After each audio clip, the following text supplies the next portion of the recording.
Bonjour, bonjour. En ce moment, on parle de deuil. Alors, je vous ai parlé des aspects émotionnels, un petit peu de l'aspect énergétique. Et je voudrais vous proposer quelque chose qui peut vous aider dans la situation de la perte d'une personne. C'est l'olfactothérapie. Alors là encore, je l'avais déjà expliqué il y a un certain temps, en olfactothérapie, on utilise les huiles dont les odeurs nous plaisent quand on est seul, pour éviter de réveiller un trauma. Si on est accompagné, on peut utiliser des odeurs qui nous rebutent, parce que justement on va aller travailler sur qu'est-ce qui bloque. Donc si vous avez l'intention de bosser sur des odeurs qui vous rebutent, venez me voir, là on pourra faire vraiment un beau travail. Si vous voulez tester des choses, il y a une huile essentielle qui en respiration peut vous aider à faire votre deuil. Alors il y en a plusieurs même. Une des plus intéressantes, ça va être le cèdre de l'Atlas,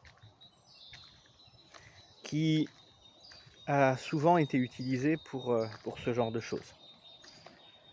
Maintenant, c'est vrai que c'est pas une plante de chez nous.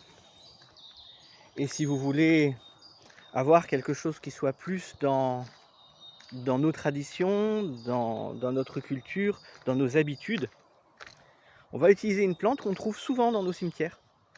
C'est le cyprès vert. En huile essentielle, on va parler du cyprès toujours vert, par opposition au cyprès bleu qui est toxique. Le cyprès vert, c'est pas pour rien qu'il est planté dans nos cimetières. Parce que son odeur a quelque chose d'apaisant, quelque chose de rassurant, qui aide à faire le deuil. Peut-être que vous avez juste besoin de ce petit câlin olfactif. Et donc dans ce cas-là, prenez un flacon de cyprès toujours vert et respirez-le.